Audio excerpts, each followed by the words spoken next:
किराएदार बेटा। उठ जा नालायक, सुबह के 8 बजने को है। तुझे एग्जाम नहीं देना क्या? थोड़ी देर और सोने दीजिए ना पापा। तू उठता या फिर मैं तेरे ऊपर पानी फेंकूं? रोज गधों की तरह सोता रहता है, पेपर की कोई टेंशन ही नहीं है। और एक हमारा समय था जब हम पेपर में फेल होने के डर से रात भर पढ़ा करते थे, सो ही नहीं पाते थे। तो क्या अब आप उसका बदला मुझसे लेंगे? मैं 15 मिनट बाद उठ जाऊंगा, आप प्लीज जाइए, मुझे डिस्टर्ब मत कीजिए।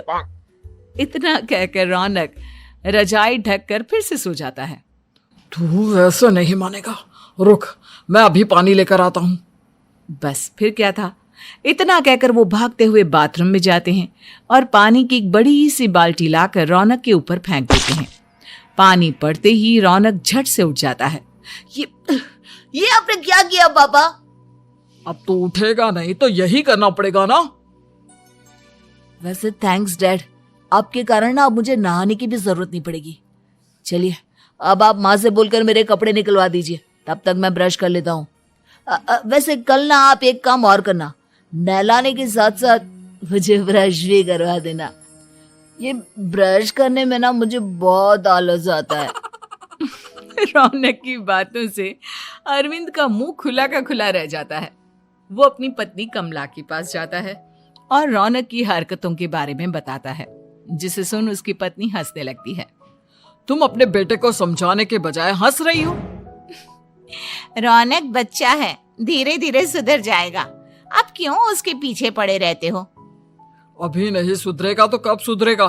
10वीं क्लास में है रौनक, वो अब कोई बच्चा नहीं रहा। अरविंद की इतना बोलते ही वहां रौनक भी आ जाता है। क्या डैड, मैंने आपको एक काम दिया था, वो भी नहीं हुआ आपसे। अरे क्या हुआ बेटा? माँ, मैंने डैड से बोला था कि वो आपको बोलकर मेरे स्कूल की यूनिफॉर्म निकाल दे, लेकिन मेरे पीछे पड़ने के अलावा इनसे एक काम ढंग से नहीं होता। देख रही हो कमला, देख रही हो अपने लाडले को? अरे आप चुप रहिए जी।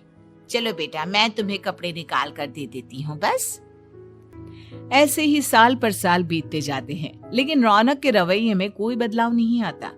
वो पहले से भी ज्यादा आलसी और पूरी तरह अपने माता पिता पर निर्भर हो जाता है। 2 साल बाद पता नहीं कहाँ गायब रहता है पूरे दिन, अब तक तो आ जाना चाहिए था। अरे आप इतनी फिक्र क्यों कर रहे हैं उसकी?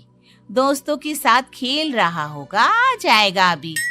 ये कोई टाइम है खेलने का? 10 बजने वाले हैं, इतनी रात में कौन खेलता है? कमला कुछ कहती उससे पहले ही रौनक वहां आ जाता है। मम्मी जल्दी से खाना लगा दो, बहुत भूख लग रही है। तुम्हें तब तक खाना नहीं मिलेगा जब तक तुम बता नहीं देते कि इतनी रात गए कहां से आ रहे हो।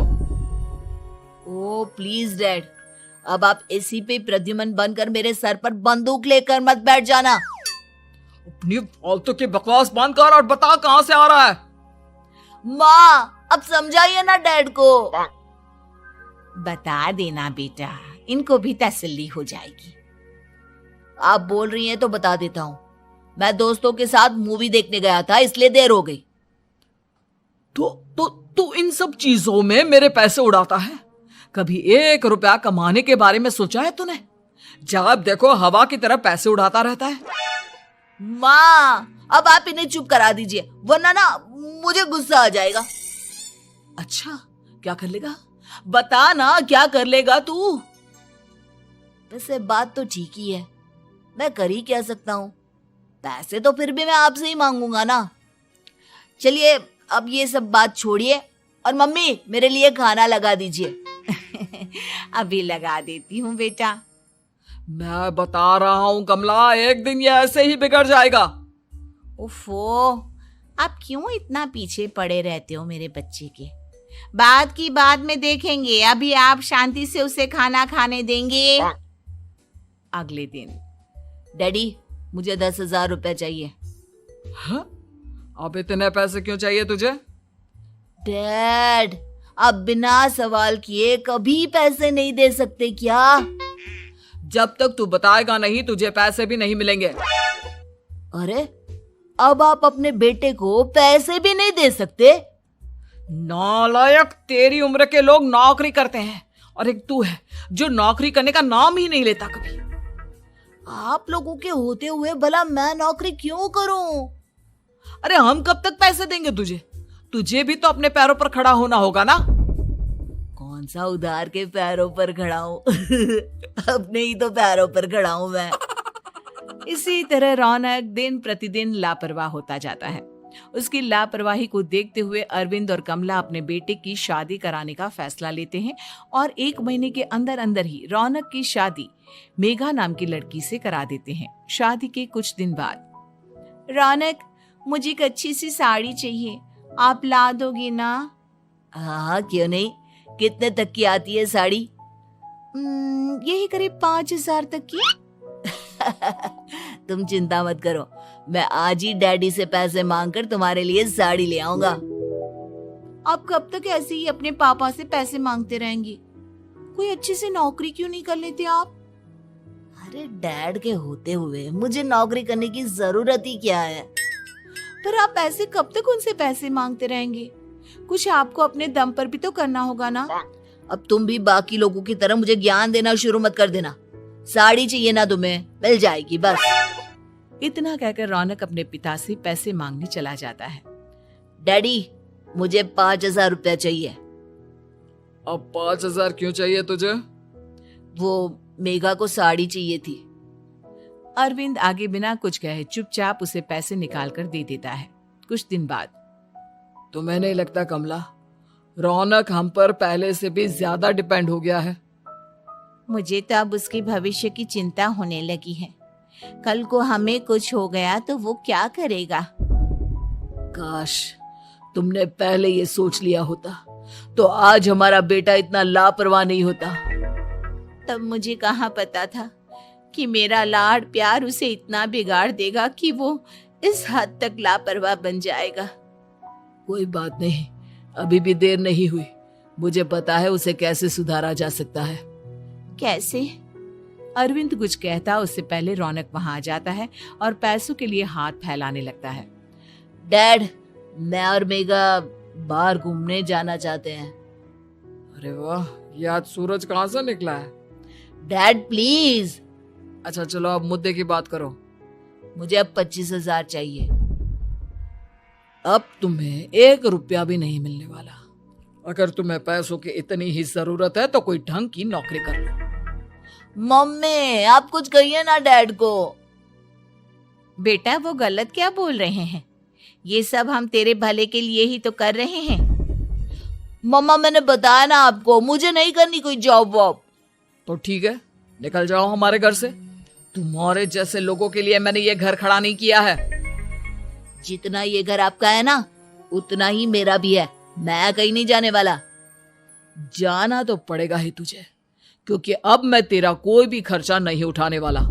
ठीक है, मत उठाइए मेरा खर्चा, मैं अपने दम पर भी जी सकता हूँ। तो बेशर्मों की तरह अब तक यहाँ क्यों खड़ा है? अपना सामान ले और निकल जाए यहाँ से। रौनक पैर पटकते हुए वहां से चला जाता है। घर से निकालना जरूरी है क्या उसे? बिना पैसों के कौन रखेगा उसे किराए पर? अगर उसका भविष्य सुधारना है तो हमें अपने दिल पर पत्थर रखकर ये कदम उठाना ही होगा। दोनों बात कर रहे होते हैं कि रौनक अपनी पत्नी के साथ एक बड़ा सा बैग लेकर घर से निकल जाता है, लेकिन घर से बाहर उसे कोई भी मुफ्त में अपने घर किराए पर नहीं रखता। अंत में थक हार कर वो फिर से अपने घर चला जाता है। क्या हुआ? थोड़ी देर पहले तो दहाड़ते हुए घर से निकला था, अब क्या हुआ? नहीं रखा ना किसी ने तुझे किराए पर? डैड प्लीज, मैं कुछ दिनों में कोई अच्छी सी नौकरी शुरू कर दूंगा। आप तब तक तो हमें रख लीजिए प्लीज। सुबह से रात हो चुकी है लेकिन कोई हमें रखने को राजी नहीं है। अब आप ही बताइए, इतनी रात को मैं मेघा को लेकर कहाँ जाऊंगा? ठीक है, बहू की वजह से मैं तुझे घर पर रख रहा हूँ, लेकिन तू इस घर में एक बेटे की नहीं बल्कि एक किराएदार की हैसियत से रहेगा। 3 महीने हैं तेरे पास। इन 3 महीनों के अंदर अंदर मुझे तेरी पहली तनख्वाह हाथ में चाहिए, समझ गया? पक्का डैड, इन 3 महीनों के अंदर अंदर तो कोई बढ़िया सी नौकरी ढूंढ ही लूंगा मैं।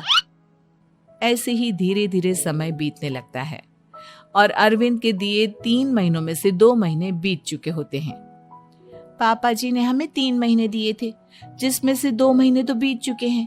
अब ये आखिरी महीना बचा है। अरे तुम चिंता मत करो, आज मेरा ना 2 जगह इंटरव्यू है, दोनों में से कहीं ना कहीं तो जॉब लग ही जाएगी। अच्छा, all the best. Raunak interview के लिए निकल जाता है, जिसके बाद शाम में रौनक घर आता है। कैसा गया इंटरव्यू? आपकी नौकरी लगी या नहीं? अरे पहले सांस तो ले लेने दो अच्छे से। बताइए ना, मुझसे तो जरा भी इंतजार नहीं हो रहा है। वो दरअसल बात यह है कि मेरी नौकरी तो लग चुकी है, लेकिन पैसे बहुत कम है। कितने पैसे हैं? 15,000। इतने में अरविंद और कमला मिठाई का डिब्बा लेकर आ जाते हैं। बधाई हो बेटा। हम जानते थे तेरी जॉब जरूर लगेगी। लेकिन मेरी सैलरी बहुत कम है मम्मा। कम है तो क्या हुआ, धीरे धीरे बढ़ जाएगी।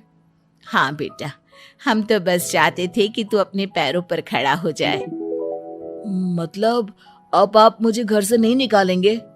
नहीं, ये सब हमने तुझे जिम्मेदार इंसान बनाने के लिए किया था। Thank you mummy papa. अगर आप दोनों ऐसा नहीं करते तो मुझे कभी अपनी जिम्मेदारियों का एहसास तक नहीं होता। आज आपने मुझे सिखा दिया कि इंसान का अपने पैरों पर खड़ा होना भी जरूरी होता है। इतना कहकर रौनक झट से अपने माता पिता के गले लग जाता है और अपनी कमाई की पहली तनख्वाह वो अपने माता पिता के हाथ में सौंपता है। इस तरह रौनक एक गैर जिम्मेदार व्यक्ति से एक जिम्मेदार व्यक्ति बन जाता है।